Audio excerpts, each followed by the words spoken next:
انت ايش عم تسوي هون؟ عم ببيع مي ومحارم واكلات. انت عم تبيع مي ومحارم؟ انا عم ببيع مشان اعيش واكل واشرب. خذ هي لكان عيش فيها.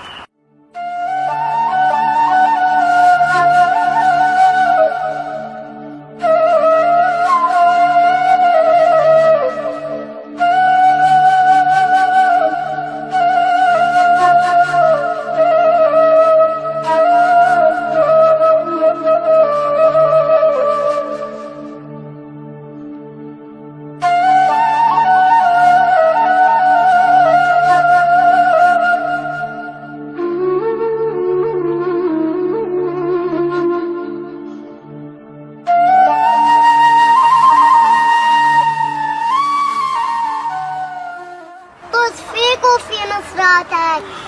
لا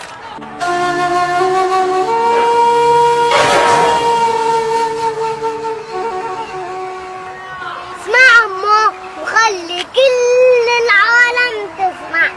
انا سوري ابن سوريا، انا ابن العز والكرم. اجدادي وابائي كلهم سوريين.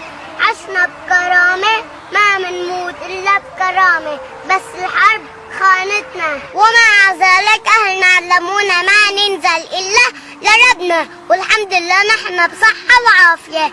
لعلمك نحن نشتغل بالحجر والتراب حتى نعيش وناكل ونشرب. وانت وغيرك لما بدك تتصدق على فقير لازم تتصدق بكل ادب واحترام، ما تخليه يحس بالاهانة والذل، لانه نحن كلنا فقراء الى الله تعالى، والله هو الغني الحميد. والدليل في القرآن الكريم: أعوذ بالله من الشيطان الرجيم، بسم الله الرحمن الرحيم، يا أيها الناس أنتم فقراء إلى الله والله هو الغني الحميد. صدق الله العظيم. وقال رسول الله صلى الله عليه وسلم: يدخل فقراء أمتي الجنة قبل أغنيائهم ب500 عام.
والله يا عمو مو قصدي هيك، بس قصدي ليه ابوك ما بيشتغل؟ وين امك؟ وين اخواتك؟